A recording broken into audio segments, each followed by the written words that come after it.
Hello students, कैसे हैं आप लोग। आई होप आप लोग अच्छे होंगे। तो लास्ट वीडियो में हमने चैप्टर नंबर 1 का जो बेसिक था वो देखा था, रैशनल नंबर्स का बेसिक। आज हम उसकी ही एक्सरसाइज 1.1 करने जा रहे हैं। तो चलिए शुरू करते हैं। देखिए क्वेश्चन नंबर 1 हमको क्या बोला है, name the property under multiplication used in each of the following. हमें प्रॉपर्टी का नेम बताना है जो कि यूज़ हो रही है इन सब में, लेकिन किसके अंडर, मल्टीप्लिकेशन ऑपरेशन के अंदर। ठीक है, मैंने बताया था आपको 4 टाइप के ऑपरेशन होते हैं, addition, subtraction, multiplication and division. तो हमें प्रॉपर्टीज़ का नेम बताना है जो मल्टीप्लिकेशन ऑपरेशन के अंडर में यूज़ हो रही है। चलिए देखते हैं इसका first part. -4/5 multiply by 1 is equals to 1 multiply -4/5 is equals to -4/5। समझते हैं। देखिए पहले मैं लिखता हूँ सॉल्यूशन।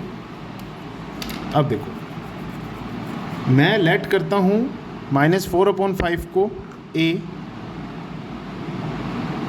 ओके सॉरी, इसकी जगह मैं लेट करता हूँ -a/b multiply by 1 is equals to 1 multiply -a/b is equals to -a/b। जब हम -a/b को 1 से मल्टीप्लाई करवाएंगे, -a/b को 1 से मल्टीप्लाई करवाएंगे और 1 को -a/b से मल्टीप्लाई करवाएंगे तो हमारे पास में एट लास्ट रिज़ल्ट जो है वो -a/b ही आएगा। ठीक है, तो ये कौन सी प्रॉपर्टी के अंडर में हो रही है। हमने देखो बेसिक पढ़ा था, उसके अंदर मैंने बताया था आपको कि 1 से जब मल्टीप्लाई करवाते हैं तो हमारे पास में रिज़ल्ट क्या आता है, सेम आता है। तो ये हमने किस में पढ़ा था, मल्टीप्लिकेटिव आइडेंटिटी में। यहाँ पे हम क्या लिखेंगे, here 1 is multiplicative identity, multiplicative identity. समझ आई बात सबको। अब चलिए इसके सेकंड पार्ट पे बढ़ते हैं। देखिए ये रहा सेकंड पार्ट। अभी सेकंड पार्ट में हमें क्या बोल रहा है क्वेश्चन में, -13/17 multiply by -2/7 is equals to -2/7 multiply by -13/17। इसका मतलब क्या हुआ, देखिए इसका सॉल्यूशन स्टार्ट करते हैं। मैं लेट करता हूँ -13/17 को a एंड -2/7 को b। इतनी बात आई समझ में। अब देखिए, अब जैसा क्वेश्चन में दे रखा है उसके अकॉर्डिंग हम क्या करते हैं, a और b की वैल्यू पुट कर देते हैं।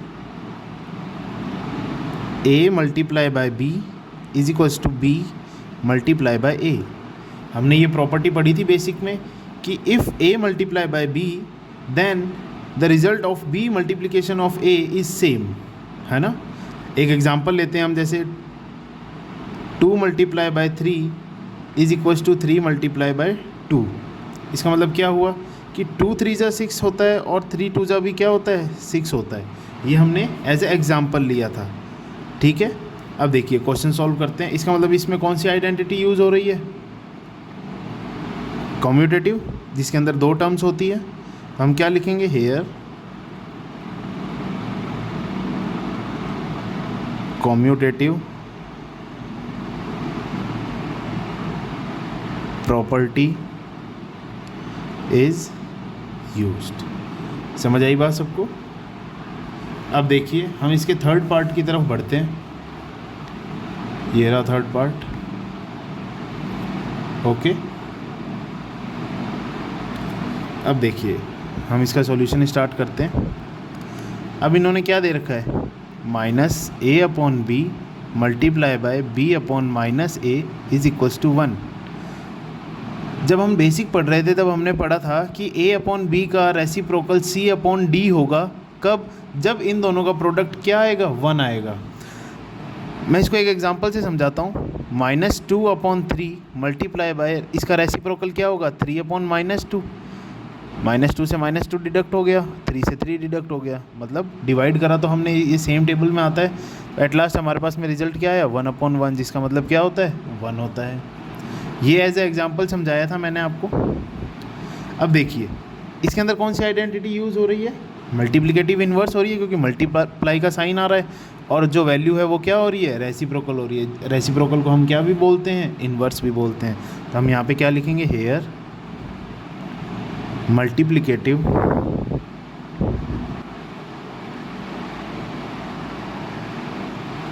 Multiplicative inverse is used.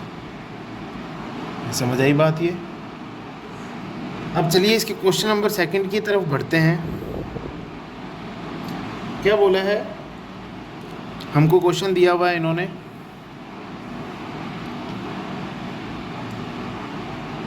Tell what property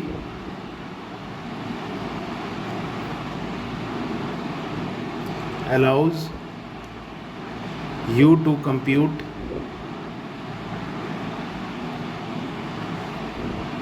one upon 3 multiply 6 multiply 4 upon 3 as 1 upon 3 multiply by 6 multiply by 4 upon 3। Okay, तो यहाँ पे देखिए, अगर हम इसका सॉल्यूशन स्टार्ट करते हैं, अगर मैं 1/3 को ए लेट करूँ, 6 को बी लेट करूँ और 4/3 को सी लेट करूँ, तो पहले बी और सी ब्रैकेट में है, और यहाँ पे भी हमने जो वैल्यूज़ हैं उनको ए बी सी के फॉर्म में, ये सेम ही वैल्यूज़ हैं यहाँ पे।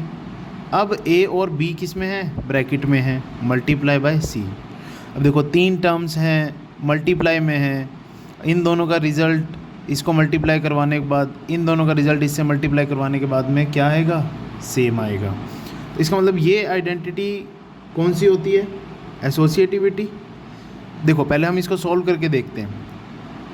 1/3 पड़ा है, 6 4 ज़ा 24/3 इज इक्वल टू 6 1 ज़ा 6/3 मल्टीप्लाई बाय 4/3, 24 1 ज़ा 24, 3 3 ज़ा 9, 6 4 ज़ा 24 एंड 3 3 ज़ा 9। इन दोनों का रिजल्ट क्या आ रहा है, सेम आ रहा है। इसका मतलब यहाँ पे कौन सी आइडेंटिटी यूज़ हुई है, एसोसिएटिविटी यूज़ हुई है। तो हम क्या लिखेंगे, here associativity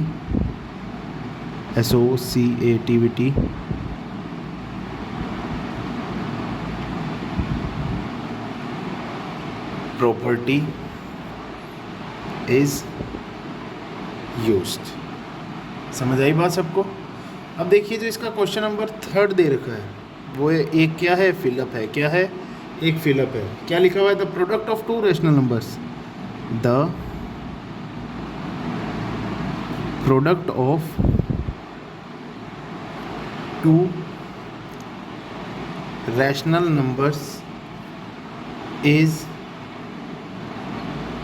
always a dash. ठीक है, इसको एक एग्जांपल से समझते हैं। मैं बोल रहा हूँ कि 2/3 एक रैशनल नंबर है। अगर हम इसको 5/7 से मल्टीप्लाई करवाएंगे, 2/3 भी रैशनल नंबर है और 5/7 भी एक रैशनल नंबर है, तो 5 2 ज़ा 10 एंड 7 3 ज़ा 21। क्या 10/21 भी एक रैशनल नंबर है? इसका मतलब क्या समझ आया कि जब हम 2 रैशनल नंबर को मल्टीप्लाई करवाएंगे तो हमारे पास में रिजल्ट में भी क्या आएगा, रैशनल नंबर आएगा। तो इसका मतलब इसका आंसर क्या हो गया, rational number. Thank you so much students. आज की ये क्लास मैं यहीं पर एंड करता हूँ और यहाँ पे हमारी जो एक्सरसाइज है 1.1 वो भी कंप्लीट हो चुकी है।